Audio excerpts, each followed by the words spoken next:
चंद्रपूर महानगरपालिकेवर किती कोणी बोंबलू देत, किती कोणीही ओरडू देत, त्यांच्या गळ्याचे नसा फाटतपर्यंत ओरडू देत, पण काँग्रेसचाच महापौर चंद्रपूर महानगरपालिकेवर बसेल ही काळ्या दगडावरची पांढरी रेघ आहे.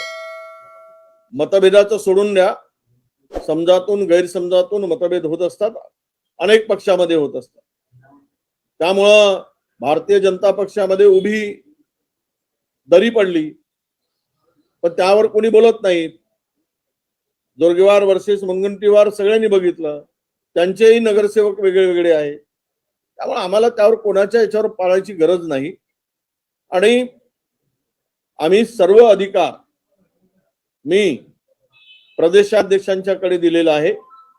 प्रदेशाध्यक्षांनी तो निर्णय घ्यायचा आहे, कोणाला महापौर करायचा, कोणाला उपमहापौर करायचं, हे सर्व निर्णय मी सांगितलं आहे की प्रदेशाध्यक्ष म्हणून तुम्ही ते निर्णय घ्या आणि महानगरपालिकेमध्ये सत्ता आपल्याला बसवायची. तुमची आज भूमिका मवाळ आहे. काल तुमचं प्रदेशाध्यक्षांशी काही बोलणं झालेलं का, याच्याकडे तोडगा निघालेला का? तुम्ही आज मवाळ भूमिका, मला पक्षासाठी मवाळ भूमिका घ्यायची असेल, हात जोडायचे असेल तर मी जोडेल. सर, मी पक्षाचा शिपाई आहे, काँग्रेस पक्षासाठी काम करतो गेले अनेक 25 वर्ष. त्यामुळं मी बालिशपणा करणार नाही. मला पक्ष म्हणून मला नम्रपणे कुणालाही विनंती करायची असेल तर मी करेन. गटनेता प्रदेशाध्यक्ष ठरवेल, महापौर एका गटाचा, स्थायी समिती अध्यक्ष दुसऱ्या गटाचा, असं समीकरण ठरलं प्रदेशाध्यक्षाच्या बैठकीत. मी सांगितलं समीकरण ठरलं आहे, जे ठरलं आहे. महापौर काँग्रेसचा होईल, सर्व पद गटनेता सुद्धा कुठे अडचण येणार नाही, तो सर्वानुमते ठरेल आणि आम्ही एकत्र आहोत.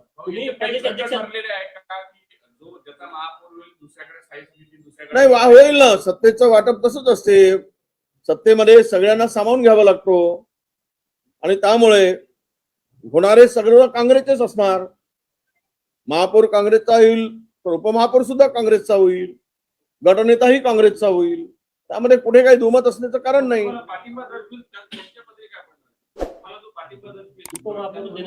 हो, तर त्यांना सुद्धा देऊ ना. जे पाठिंबा दर्शवतील त्यांना गृहीत धरूनच आमची सत्ता असणार आहे. त्यांना सत्तेमध्ये सहभागी करून त्यांचं समाधान करूनच सत्तामध्ये सामील आम्ही करणार आहोत.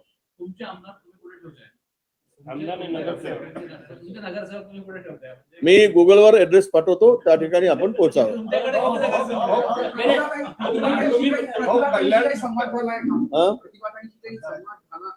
संवाद असतोच, काही भांडण थोडी आहे प्रॉपर्टीसाठी आणि पैशासाठी. त्यामुळे संवाद कुठे संपला तुटून जाईल असं थोडी असतं. आता असं समजायचं की चंद्रपूरचा वाद मिटला आहे, सगळ्या गोष्टी व्यवस्थित होतात. दोन्ही आमदार एकत्र दोन पार्टी, अर्धे तुमच्याकडे अर्धे ताईंकडे आहे. ते पहिले मुनगंटीवारला विचारल्यानंतर आणि सुधीर भाऊला विचारल्यानंतर आणि जोरगेवारला विचारल्यानंतर आम्हाला विचारावं असं आमची विनंती. तुम्ही उभाटाला सोबत घेणार आहे का? तुमचं सत्ता स्थापनेचं काय गणित असणार आहे? कशा पद्धतीने तुमची निवड? नाही, आम्हाला विश्वास आहे उभाटा आमच्या बरोबर 100% असणार आणि राहील असा आम्हाला विश्वास आहे. आमचं बोलणं झालेलं आहे, चर्चा सुद्धा पुढे गेलेली आहे आणि बाकी संख्याबळ पण आमच्याकडे आहे. फॉर्म्युला काही ठरलेला आहे? महापौर कोणत्या गटाचा, उपमहापौर कोणत्या गटाचा, सभापक्ष नेते कोणत्या गटाचा, स्थायी समिती, असं काही ते सर्व प्रदेशाध्यक्ष ठरवतील. प्रदेशाध्यक्ष हर्षवर्धन दादा सपकाळांना सांगितलंय, तुम्ही निर्णय घ्या, आम्ही तुमच्या बरोबर आहोत, तुमच्या निर्णयाला आमची मान्यता. अडीच वर्ष तुमचा महापौर, 2.5 वर्ष खासदारांचा महापौर, असं ठरल्याची काही चर्चा आहे? हो, आता असं आहे की चर्चेला विराम झाल्यानंतरच मिळेल. तुम्ही सर्वच आता आम्ही सांगून टाकलं तर गुपित काय राहील. त्यामुळे काही गोष्टी जरा आम्हालाही जरा कॉन्फिडेन्शियल राहू द्या, गुपित राहू द्या. ते आम्ही सांगतोच तुम्हाला. सर्वच आज सांगितलं तर उद्या मग आम्हाला विचारणार आहे, तुम्ही विचारायला पण येणार नाही. अर्धविराम समजायचा का? 2.5 वर्षाच्या विराम तुम्ही म्हणत नाही? 5 वर्षाचं ठरलं की 2.5 वर्षात? नाही, 5 वर्ष काँग्रेसचा महापौर राहील, 5 वर्ष सत्ता राहील. 5 वर्षामध्ये कुठेही तुम्हाला बहुमतामध्ये आम्ही चंद्रपूर शहराच्या शहरातील जनतेला जे काही वचनं दिली, ज्या काही विकासासाठी आम्ही त्यांना आश्वस्त केलं, ते सर्वांची पूर्तता पुढच्या 5 वर्षात आम्ही करायचं ठरवलं. आपण बोलले होते की कार्यकर्त्यांचं मन राखलं जाईल, म्हणजे खासदार आणि आमदार दोन्ही 2.5 वर्षांकरता हा तोडगा निघाला. पक्षाचा मी सांगितलं, पक्षाची रक्तवाहिनी हा कार्यकर्ता असतो आणि त्यामुळे नेते काय ठरवतील त्यावेळेस कार्यकर्त्यांना नजरेपुढे ठेवूनच निर्णय घ्यावे लागतात. आणि त्यामुळे मला तरी वाटतं की सगळ्यांचं समाधान होईल आणि सगळे हॅपी होतील अशा पद्धतीचा हा निर्णय असेल. आता बाळा नांदगावकरांनी आज काही बाईट दिली. चंद्रपुरात काँग्रेस आणि भाजपा एकच आहे. आता हे दिव्य स्वप्न बाळा नांदगावकरांना कुठून आलं माहित नाही, कुठून पडलं.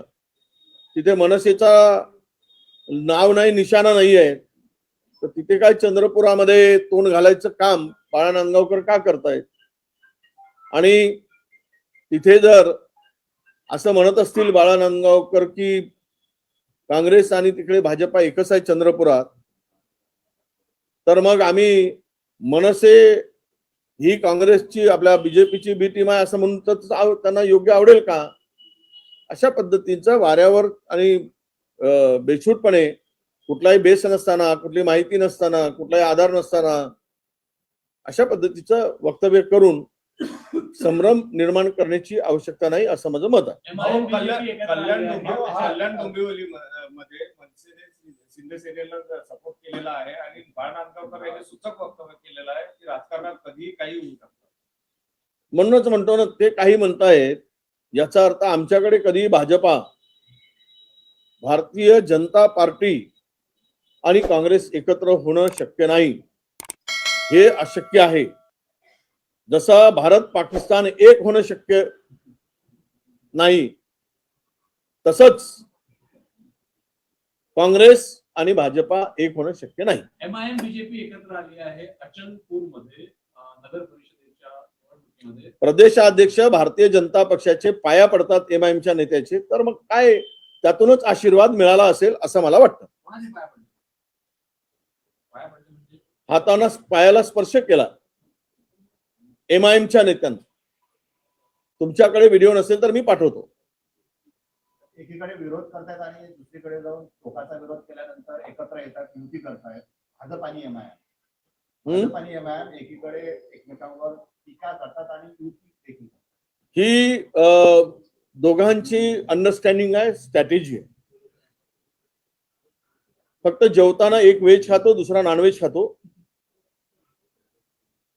पण रात्री भोजन मात्र सोबत करतात. आणि दिवस उजाडला, सूर्योदय झाला की मात्र दोघांचे तोंड दोन दिशेनी बरडायला सुरुवात होते. हे महाराष्ट्र बघतोय. एमआयएम ज्या पद्धतीने उदयास आलाय महाराष्ट्रामध्ये, मुंब्रा असेल, नागपूर असेल, पुणे असेल, मुंबई असेल, तुमच्या पक्षाला काय वाटतं की नाही, त्या एमआयएम ला फायनान्सर जो आहे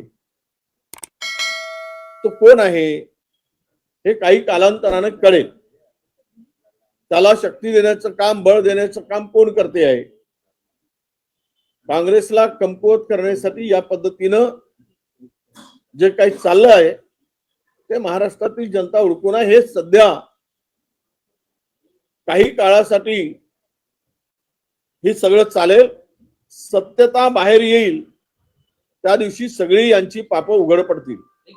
जी माणसं हिंदुत्वाचा पुरस्कार करणारी शंकराचार्यांना पुरावा विचारतायत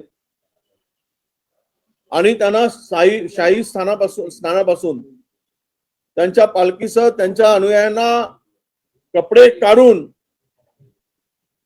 त्यांच्या बरोबर जे काही केलंय, त्यांच्या बरोबर त्या कपडे काढून त्यांना मारहाण झाली, त्यांचा अवमान केला, शंकराचार्यांचा अवमान झाला. यावरून ही विकृती कशी आहे विचाराची. हिंदुत्व केवळ सत्ता मिळवण्यासाठी आहे, खुर्ची मिळवण्यासाठी आहे. त्यापेक्षा भारतीय जनता पक्षाचा हिंदुत्वाशी काही संबंध नाही, हे आता पुढे येत आहे.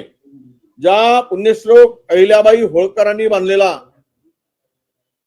इतका 200 वर्ष जुना एवढा कणिकर्णिका घाटाची पूर्ण जमीनदोस्त केला, पुतळ्याची पूर्ण तोडफोड केली. हे सर्व पाहता यांना हिंदुत्वाशी काही देणं घेणं नाही. हे केवळ सत्तेसाठी नाश्ता म्हणून हिंदुत्वाचा वापर करतात असा त्याचा अर्थ होतो. सर, या सगळ्या निवडणुकीच्या धामधुमीत एक प्रश्न मागे राहिला, आपला किडनी रॅकेट प्रकरण. ते किडनी रॅकेट प्रकरणामध्ये धागे बरेचसे हाती लागलेले आहे. आता तुमचा पाठपुरावा कुठपर्यंत झालाय? कारण की त्यात एखादा मृत्यू झालाय. मी रोज पाठपुरावा करतोय. आठवड्यातून 2 दिवस तरी या प्रकरणाकडे माझं लक्ष आहे. विशेष असा आहे की दिल्लीमध्ये या संपूर्ण प्रकरणाचा जो सूत्रधार आहे तो दिल्लीतील सत्तेशी अत्यंत जवळचा आहे. तो अनेक पुरस्कारांनी त्याला सन्मानित केलाय. त्यामुळे तिथपर्यंत ही यंत्रणा पोहोचेल का या संदर्भात माझ्या मनात शंका आहे. आणि साऊथ मध्ये जो काही या संपूर्ण स्कॅम मध्ये तो सूत्रधार आहे साऊथ मधला, जिथे पोलीस गेले होते, ज्यांना अडवण्यात आलं होतं, यावरून हे इंटरनॅशनल पूर्ण जे रॅकेट आहे किडनी काढून विकणारी, हे राजाश्रयाशिवाय हे करू शकत नाही. आणि यातून करोडो अब्ज रुपये घेऊन दान मात्र हजारो रुपयाची करायची आणि लोकांची सिंपती मिळवायची, अशा प्रकारचा धंदा आहे. पण सत्य जर पोलिसांना आणायचं असेल तर मात्र सत्ताधारी जर आडवे आले नाही तर यातील सर्व प्रकरण, या घटनामधलं सर्व उघड होईल आणि आरोपी सुद्धा गजाआड होतील असा मला विश्वास आहे.